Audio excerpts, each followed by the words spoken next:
Bwana, nimemwona Mkelewe hapa, ngoja nimuulize kitu kidogo. Mkelewe. Karame. Bwana Mkelewe, kiukweli ngoja nikupe pongezi zako. Umependeza sana, yani umechachuka. Sijajua hii suti yako umenunua bei gani? Asante bana. Hii hera. Hera kwa nyumbani kule, hii ni hera. Ni hera, lakini sasa bei yake leo.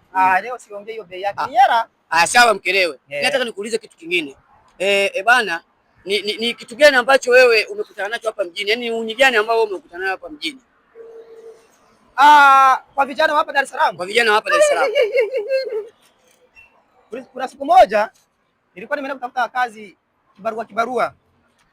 Kuna sehemu moja bana. Wanaita wapi ukiwa unaenda kwenye ndege bana, huko kwenye uwanja wa ndege bana. Banana. Hapana. Wapi Kariakoo? Ila kuna sehemu bana, kama kuna mnada. Mto gani? Hamuna bana. Au Buguruni? Hiyo bana. Vijana wa Dar es Salaam.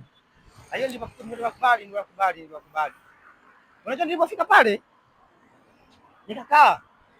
Maki nilikuwa nasubiria hizo daradara zenu, safari wenu wa daradara bana. Nilipokaa nikawa nimesinzia. Nikasikia vijana wanakuja. Bro. Wanaongea hivyo, wanaongea kama wanavutafuta sio wote bangi. Maji hapa ya kunawa. Sasa zimekurupuka kwenye usingizi nikanawa. Wakasema tunataka hera. Nikamwambia hera gani bana? Hera gani tena mimi? Umekula chakula? Nimekula chakula saa ngapi chakula chenu bana, au mnataka kunifanyaje?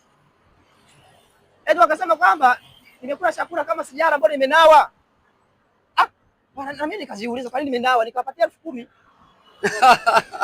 Wapa 10,000 fanya hata checho alileta. Sasa nikakumbuka nimekula saa ngapi? Ilipigwa hela yangu. Hiyo ndio nilifanywa hapa Dar es Salaam. Sema Mkelewe una kitu. Nitakutafuta tena.